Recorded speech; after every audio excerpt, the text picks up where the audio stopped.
There is a plant that built America, and then America made it a crime. For the first 300 years of this country, you could be fined for refusing to grow it. The sails that carried the Pilgrims were woven from it. The wagons that crossed the plains were covered in it. The first drafts of the documents that founded the nation were written on paper made from it. Betsy Ross sewed the first flag from its fibre. Henry Ford built an entire car body out of it and ran the engine on its oil. It produces more protein per acre than soybeans, more fibre per acre than trees, and it pulls poison out of contaminated soil so effectively that they planted it at Chernobyl. And in 1937, in the span of a single afternoon in Congress, it was effectively outlawed. Not because anyone could show it had ever harmed a human being, but because 3 of the richest men in America had each found a way to make a fortune the moment it was gone. And now, in 2026, after a brief window of freedom, they're moving to ban it all over again. This is hemp, cannabis sativa, the industrial variety, with so little of the compound that gets people high that you could smoke a field of it and feel nothing. And the story of how the most useful plant on the continent was turned into contraband twice in 1 century is the story of who profits when something free and abundant is made illegal. Welcome to Lost Plant Remedies. The record on this plant runs back further than almost any crop humans grow. Hemp fibre has been found in pottery in China dating to 8000 BC, making it one of the very first plants our species ever farmed. The Chinese wrote the world's first paper from it around 100 BC. It clothed and fed Asia, the Middle East and Europe for thousands of years, and when Europeans crossed the Atlantic, hemp came with them as a matter of survival, because a colony without rope and sailcloth was a colony that could not function. In 1619, the Virginia Company passed a law at Jamestown ordering every colonist to grow it, not permitting, ordering. In the following decades, Massachusetts and Connecticut passed the same compulsory laws. For a stretch of early American history, you could actually pay your taxes in hemp. George Washington grew it at Mount Vernon and wrote in his diary about separating the male and female plants. Thomas Jefferson grew it at Monticello and drafted a new, better hemp processing machine. This was not a fringe crop. This was the strategic backbone of the colonial economy, as essential as steel would later become, and it stayed that way until the early 20th century, when 3 industries woke up to the fact that this single plant stood in the way of 3 separate fortunes. Here is where the story turns, and here is where you have to follow the money, because nothing about what happened next was an accident. In 1935, the chemical giant DuPont patented a brand new synthetic fibre made from petroleum. They called it nylon. Hemp was the chief natural competitor to nylon for rope, cordage, and textiles, and a plant that any farmer could grow in a field could never be controlled or patented the way a laboratory polymer could.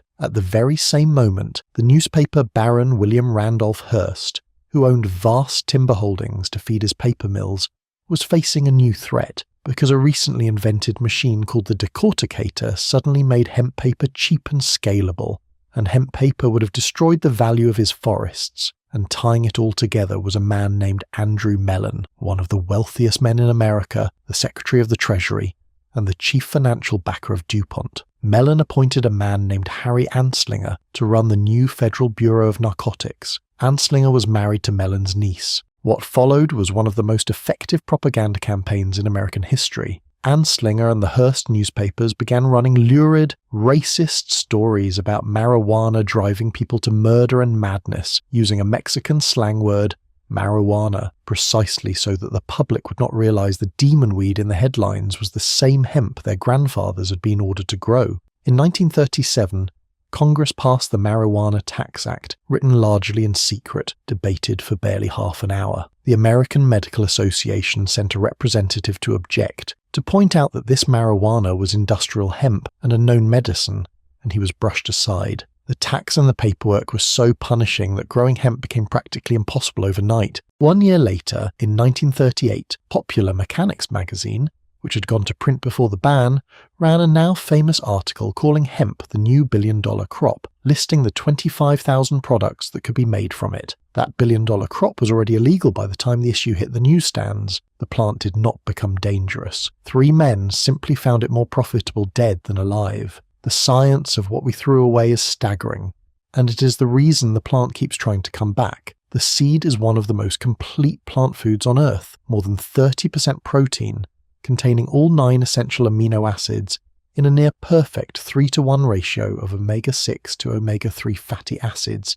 that matches what the human body actually needs. The fiber is among the strongest natural fibers known, and unlike cotton, it grows with almost no pesticides and a fraction of the water. Mixed with lime, it makes hempcrete, a building material that is fireproof, mold-proof, pest-proof, and actually absorbs carbon dioxide from the air as it cures.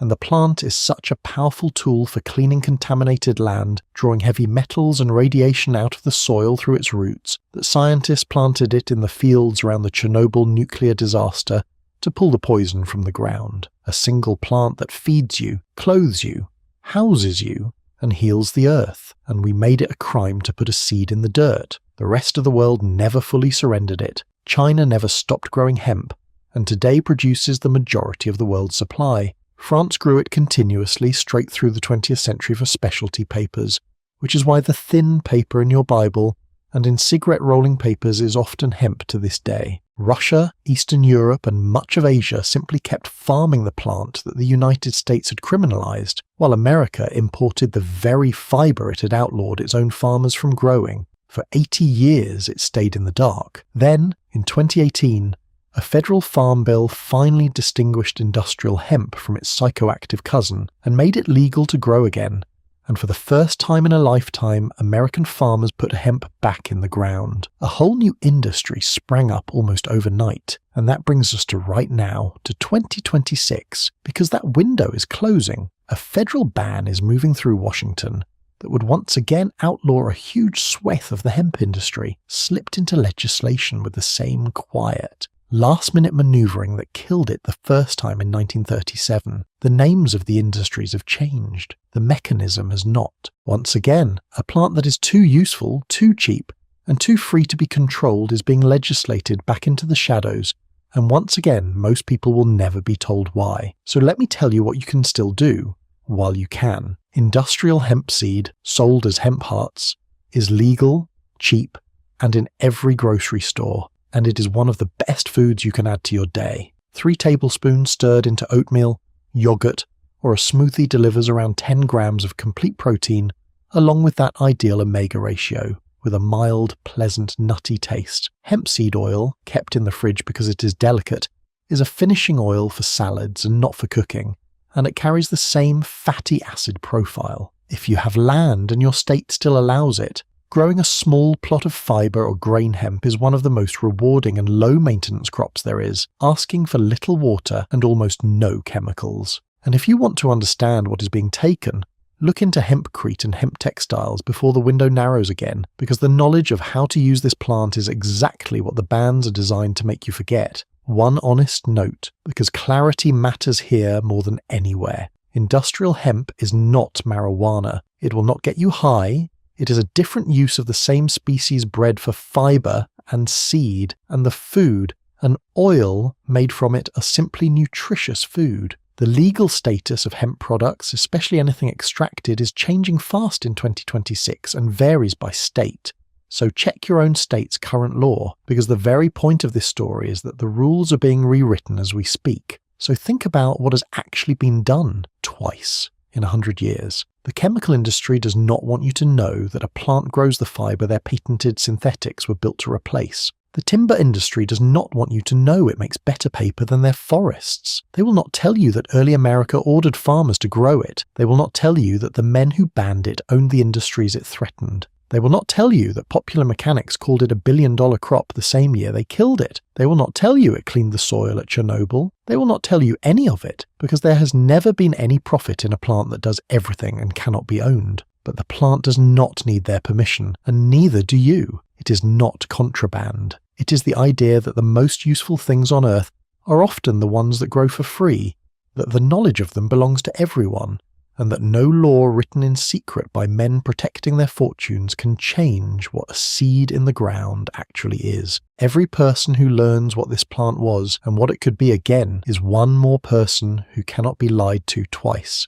If this opens something for you, subscribe to Lost Plant Remedies before this video disappears, because we cover the plants and the forgotten knowledge that the most powerful industries on Earth have spent a century making sure you never went looking for. And if you want me to show you how to use hemp seed and oil in your own kitchen, along with 4 other forgotten remedies, grab my free 5-day course, The Lost Ferment, linked in the description below. It costs nothing. They banned this plant once by making sure no one understood it. This time, understand it.